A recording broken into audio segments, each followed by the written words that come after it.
얘도 얘도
आज अत्यंत दुःखद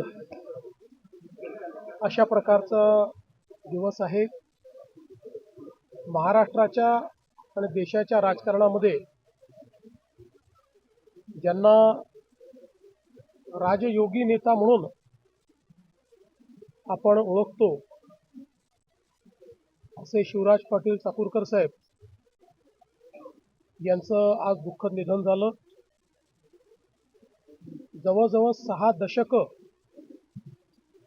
त्यांनी महाराष्ट्राच्या आणि देशाच्या राजकारणामध्ये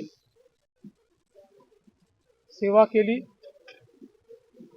लातूरचे नगराध्यक्ष, आमदार, विधानसभेचे उपसभापती, विधानसभेचे अध्यक्ष, त्यानंतर मग लोकसभेमध्ये देखील गेल्यानंतर त्या ठिकाणी मंत्री, लोकसभेचे उपाध्यक्ष, लोकसभेचे अध्यक्ष, देशाचे गृहमंत्री, असा एक अतिशय बृहद प्रवास आणि त्यानंतर राज्यपाल, असा एक अतिशय बृहद प्रवास हा त्यांच्या जीवनाचा राहिला. आणि या सगळ्या त्यांच्या राजकीय कारकिर्दीमध्ये एक अजातशत्रू अशा प्रकारचं नेतृत्व, पक्षाच्या भिंतीच्या पलीकडे, जाती धर्म भाषेच्या भिंतीच्या पलीकडे नेहमीच त्यांचं नेतृत्व राहिलं. आणि संपूर्ण एवढ्या मोठ्या राजकीय आयुष्यामध्ये कधीही एक डाग देखील त्यांच्यावर लागला नाही, कधी कुठला भ्रष्टाचाराचा आरोप देखील त्यांच्यावर झाला नाही. अतिशय स्वच्छ चारित्र्य हे त्यांनी त्या ठिकाणी ठेवलं. उत्तम वक्ता म्हणून त्यांची ओळख होती. मराठी, हिंदी, इंग्रजी सर्व भाषांवर त्यांचं प्रचंड प्रभुत्व होतं. आणि लोकसभेचे अध्यक्ष म्हणून तर ज्या प्रकारे त्यांनी कामकाज हाताळलं, त्यामुळे त्या अध्यक्षपदाचा बेंचमार्क हा तयार करण्याचं काम त्यांनी केलं. या सगळ्या वाटचालीमध्ये सर्वपक्षीय जे ज्येष्ठ नेते आहेत त्यांच्याशी त्यांचे अतिशय जिव्हाळ्याचे संबंध राहिले. ते आपल्या विचारांशी नेहमी प्रतिबद्ध राहिले, पण प्रत्येक विचाराचा सन्मान त्यांनी नेहमी केला. आणि म्हणूनच ते एक असं नेतृत्व होतं की ज्यांनी राजकारणामध्ये एखादा योगी ज्या प्रकारचा जगतो तसं जगण्याचा प्रयत्न केला.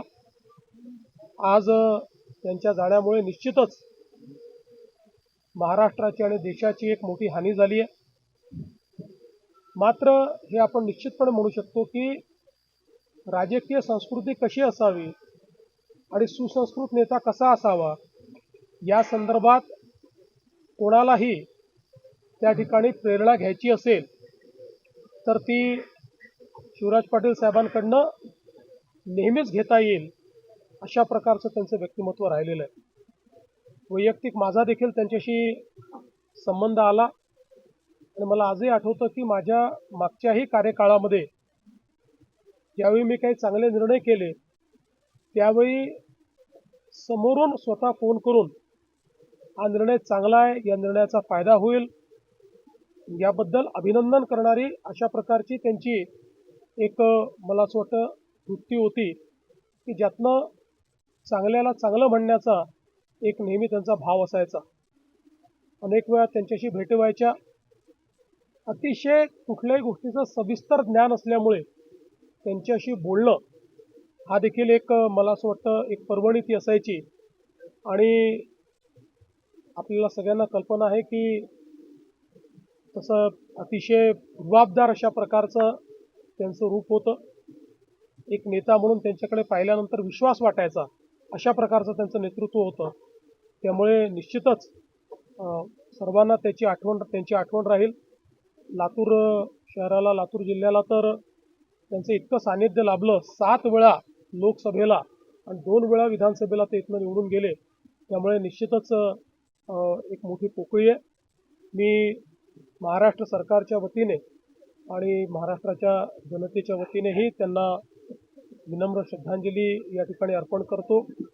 आणि त्यांच्या कुटुंबावर आणि जे बृहत कुटुंब आहे, जो मित्र परिवार आहे, या सगळ्यांवर ही जी काही या ठिकाणी दुःखाचं संकट आहे त्यातनं बाहेर निघण्याकरता ईश्वर सर्वांना शक्ती देव अशा प्रकारची ईश्वरचरणी प्रार्थना करतो. अशा अनेक आठवणी आहेत. म्हणजे मला आठवतं, मी जसं मगाशी सांगितलं की जलयुक्त शिवार योजनेच्या संदर्भात त्यांनी मला स्वतः फोन करून माझं अभिनंदन केलं होतं आणि त्यानंतर आमची भेट झाली. त्यावेळेस जवळपास अर्धा तास ते जलसंधारणाचा हा जलयुक्त शिवारचा कार्यक्रम कसा ट्रान्सफॉर्मेशनल आहे आणि तो कसा महाराष्ट्राच्या विकासात मैलाचा दगड ठरणार आहे या संदर्भात त्यांनी मला खूप चांगल्या पद्धतीनं त्या ठिकाणी सांगितलं. अर्चनाताई देखील ज्यावेळेस आमच्यासोबत आल्या त्यावेळेसही साहेबांनी सांगितलं मी तर जिथे आहे तिथेच मी जीवनभर राहणार आहे, पण आता त्यांनी जो मार्ग स्वीकारलेला आहे माझ्या त्यांना शुभेच्छा आहेत आणि तुम्ही उत्तम प्रकारे त्यांची काळजी घ्या आणि चांगलं सुसंस्कृत राजकारण झालं पाहिजे याकडे लक्ष द्या, अशा पद्धतीनं त्यांनी त्यावेळेस भावनाही व्यक्त केली होती. त्यामुळे अनेक असे अनुभव आहेत की ज्यातनं त्यांचं मोठेपण हे निश्चितपणे आपल्याला त्या ठिकाणी स्पर्श करून गेलं.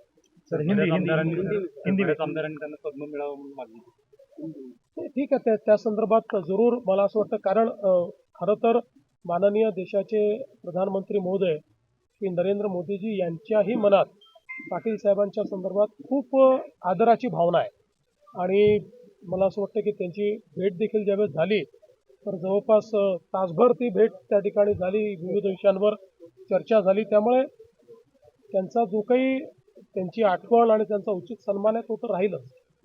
आज हम सभी के लिए ये बहुत ही